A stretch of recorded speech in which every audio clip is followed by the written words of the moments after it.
What's up, y'all? This is the plug day, all day, every day. We've been airing from since 11 a.m. to 7 p.m. It is a celebration. Today is dedicated as the plug day by former Mayor Greg Fisher 3 years ago. So every September the 6th, which is my birthday, we will be celebrating the plug day. Um, Today is a celebration of, we've been in our new studio for about a month. So with every year, it should be progression. So we are so excited to have Plug Day today in our new space. God is so amazing at what he does. He is also, if you have more faith in him and just make sure that you follow the path that he leads you to and be patient and things will happen. And today I have a friend of mine, kind of grew up together, went to college together. Many of you know her as Renee Unique. I call her Denisha. Denisha, tell everybody a little bit about yourself. First of all, praises to the man upstairs. You're exactly right, Tasha.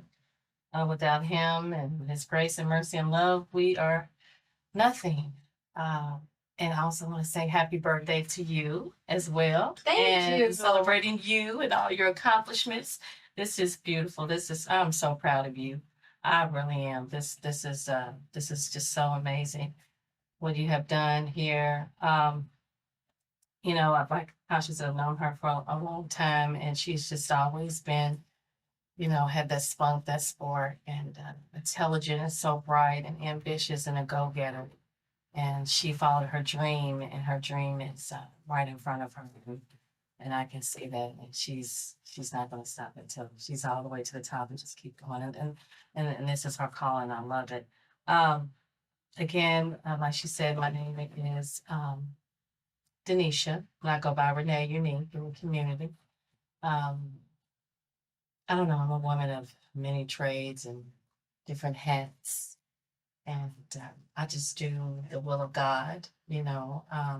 Started my own nonprofit organization, Vision Life Outreach Ministries.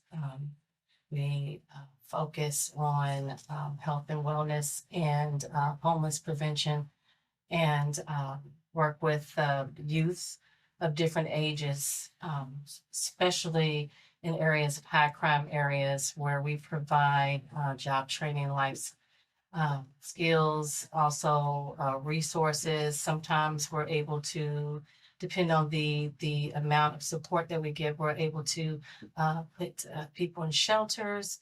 Um, oh my gosh, it has just been a journey for me. Um, just a huge blessing to help so many families, especially their time of need. Especially I've been there, so I could relate. Just been involved in community engagement and activism for a long time, and politics. So Okay, when you talk about politics, we shared something recently. yeah, We both ran for Metro Council and still we're trying to make change. yes, And we'll continue to do that work because it's in our heart and in our passion to shift and change our community.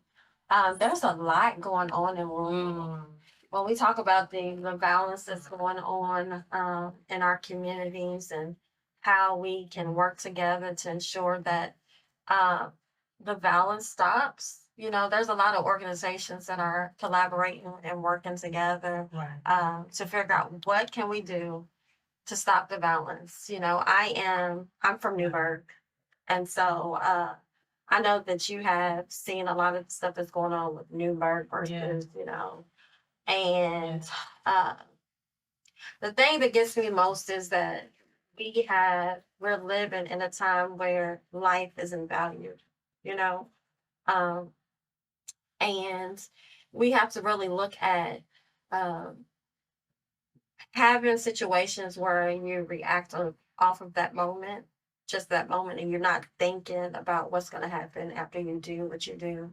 There's the one reaction causes another reaction and it continues. And that's what we're living in right now. You know what I'm saying? Like, what is going to be the component to stop the violence in our communities? How how do you feel is going to be some of those components to change the direction on where we are at this moment. Like, I saw somebody's post the other day, Kyrie to be exact, and he's a part of the Plug Network, and he made a post. And his post was like, I woke up today and there wasn't any shootings.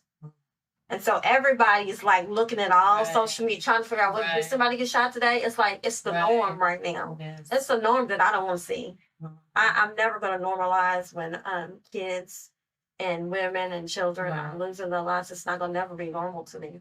Right. But what do you think is going to be some of the key components to help with the violence that's going on in our communities?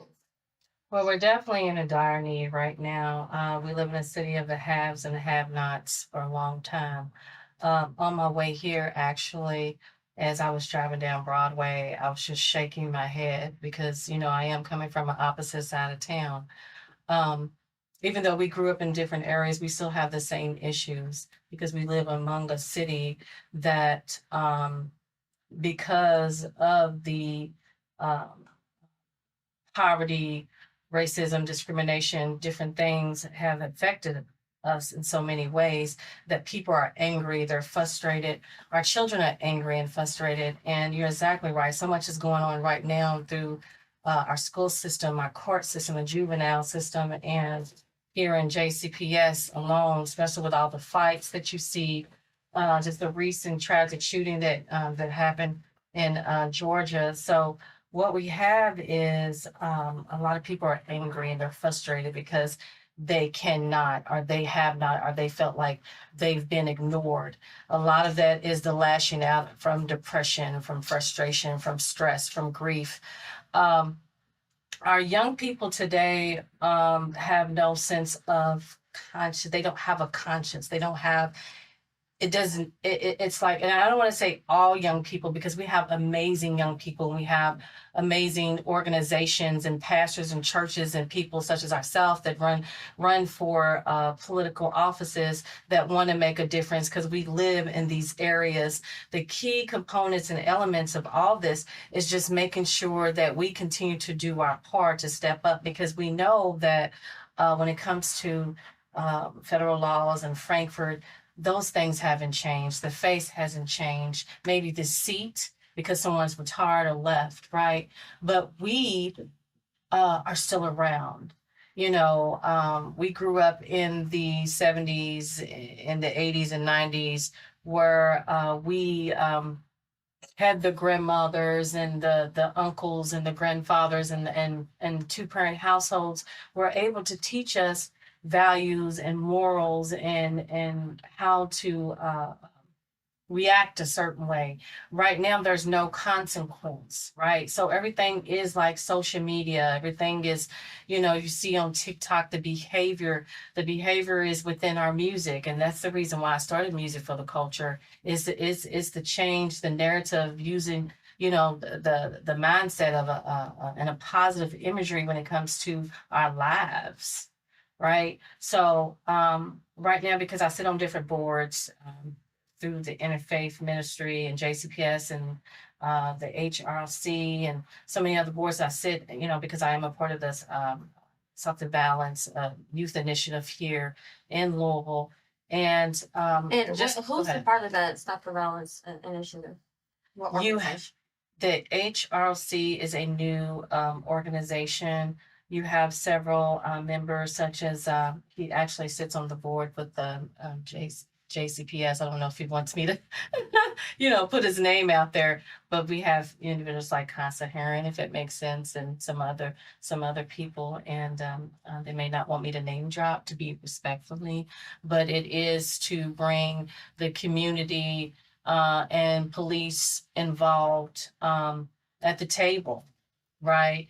And bring neighbors within the block that may be retired, that maybe, want to do something where we can come up with a game plan, because I think it not only that it starts within the home, but it starts around the home and it starts within the neighborhood stores, because every day,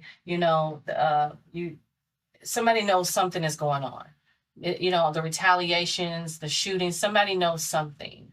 right? And they're seeing something. Well, the thing about it is, it's not that, with my opinion, the know something, everybody knows something because they're putting it on social media so that you know. It's like, it's not that, it's like everybody knows. You can't tell me that the police don't know that they putting a rap out that says I shot such and such, and I'm, you know what I'm saying? It's like, it's, get the whole Ricos out there. everybody knows everything, but what is being done is the question. And the thing about it is it's great that we have all these meetings and we meet and meet and meet, and all these people they get all this money and all these resources and all these so-called opportunities, but the opportunities is not funneling down to those that are needed, and is used as a vessel for people that are put in position or take a position and to feed their pockets, and instead of feeding the souls of the people. And that's where we're suffering. You and Zachariah, we suffer for years. Our community suffers, our neighborhoods, our schools are suffering because you have people in position that basically are too comfortable. You know, I could say just not in it for the right reasons. What I have seen change is I'm so proud of us. And when I say us, it's a Black community. So many organizations, so many groups have come together, whether they have out there started youth leagues, different groups, you know, a lot of educational before and after schools. I've even seen, I even seen now, the Christian faith private schools that are opening now, because people want to know, where else, my other options, alternatives, where my children can go to school safely and learn. So, I'm just gonna be honest. I believe, like, in the moment that we're living in, ain't nobody safe. Like, it happens everywhere. It's happening in the suburbs. It's happening in the hood. It's happening everywhere. So it's like nobody's protected. But what I want for our people as a whole is for us to understand who we are and how great we are. And if we instead of competing with each other, we looked at, okay, you got this component, okay, you know what I'm saying, I'm gonna roll with you, you got this is how everybody, all these immigrants, they come to our country and they are so well off. They done took over every store and every hood and even in the hood that ain't even a hood. You know what I'm saying? And it's time for us as a people, Black people, to understand that because I help you doesn't mean it's not a bad thing. It's not a bad thing for us to collaborate. It's not a bad thing for somebody else to be uplifted over top of you. You know what I'm saying? It's like we're not in competition. We should never be in competition with each other. Yeah, I totally agree with you. You know, when it comes to immigration and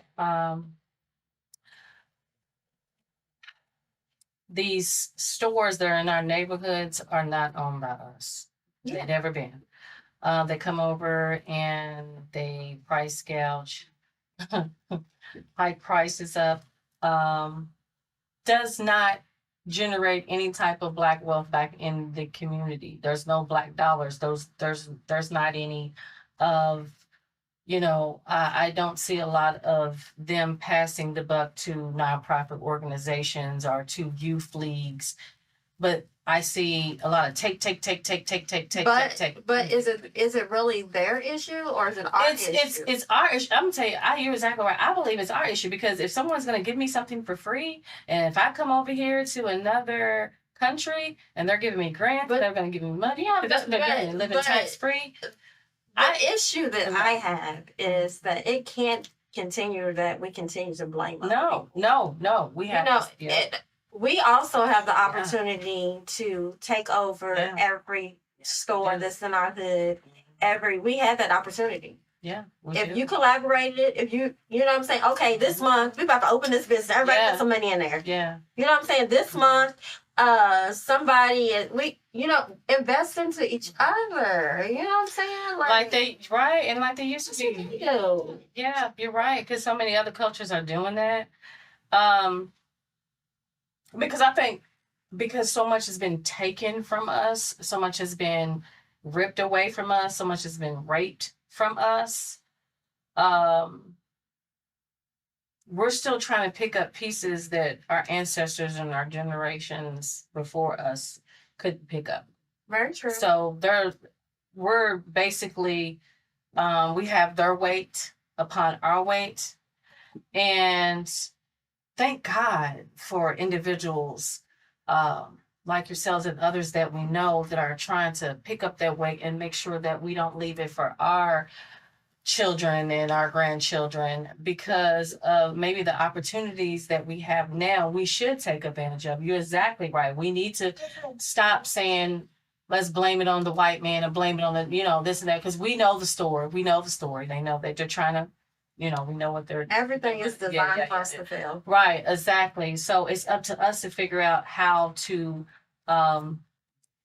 depict, right, that narrative or that maze, that story, that that law or whatever they put out there for us to fail, right? Because we're smart people. We built this. Everything started and began with us. You know what I'm saying? The The only issue is that we didn't have the resources. Right. Now, just imagine if we all put our resources together.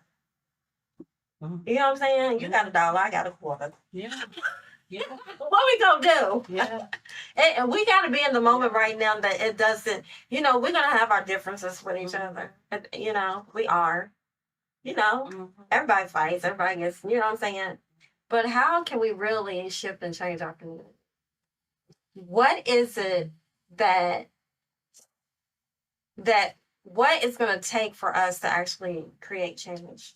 Like, what are we willing to do as a people to really change and shift our communities? Well, I believe that you have to create a community within itself by ecosystem, by financial literacy, right? Because if I don't know anything about finances or credit or wealth or how to invest or to buy a home or anything, I won't know, right? So other people in other cultures, they grow because they have that background and that's like the first thing that they start teaching their kids. Like if you go into these stores, you see their 5-year-olds, 6-year-olds, they're ringing up, they're helping, they already into the family businesses, right? So we need to start, right, teaching wealth. Own your own business, find your own, and teaching wealth as young as 5 years old. Then a lot of us need to start going inside these schools, because that's where the problem is too, because whatever they got going on at home is starting supporting these teachers and these principals, and whether you can be a substitute teacher or go in and volunteer, and because education is your wealth, knowledge is your power, and us taking care of us, we have to take care of us. So I think those are some of the things that we can help, is if I'm happy because I have money in my pocket, then I have a better quality of life and I think different. I want to do different, right? I want to be around different people. So I think those are some of the things that I think we should focus on. And we need to also, like if you're in the education system, Black heritage and culture and history is so important. It builds us. Yeah, well, but they took that away. That's not even being. They took that away, but we But still. you can teach our kids when they're at home, but as far as in the JCBS system, and you'll get in trouble at this moment for trying to teach the history of us. And that's intentional too. Yeah. We need more lawmakers, policymakers, judges and shakers. We need people that are going to stand their ground and stay on what they say they own. Mm-hmm. Not being, not swaying because I decide I'm going to give you some money or I'm going to give you some, We need, but it's crazy that we're living in times that we're living. So you're working with Ocean too, I believe, right? I am. We are actually going to be partnering with some youth violence prevention training coming up in fall. Okay. And throughout, in the Park Hill area. Also, with HHF, we have a gang initiative that we're pushing right now. some of the artists we have, which, you know, like Ice-T, um, yeah, KRS One, Snoop Dogg, different faces, different people that are within the HHF. And then just not only here, just we have so many artists itself um, that are also that I'm working with as well. So these are some of, you know, these are some of the things, you know, I'm passionate. You know, we passionate about young people. We don't play. We So don't how play. can the people reach you on social media? Well, you can reach me. It's like I'm the founder of Music for the Culture on social media. I also have a website as well, Vision Life Outreach Ministries. I'm on Instagram as Desi Shay. Renee Unique 444. You can look me up there. It's my entertainment management page. So those are some of my social media pages. And you can also Denisha Rivers on LinkedIn. So, Okay, is there anything you want to leave out to tell the people? um actually I do. I do thank you for this platform.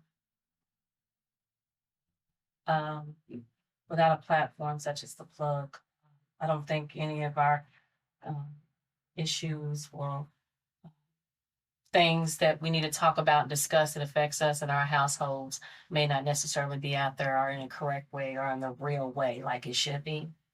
So I want to say thank you for that platform. Thank you for inviting me. I appreciate that. I'm always going to support you, sis. You know I love you and support everything that you do. And keep doing this. Just keep doing this. As long as God allows you to fulfill His purpose. And no matter what people, whatever you're going through in life, stay focused, stay positive, stay prayed up, and everything that you dreamed of is going to happen. That's very true. Stay focused on purpose. It is the plug day, y'all. It's almost over though. Thank you, Renee Unique, for coming out.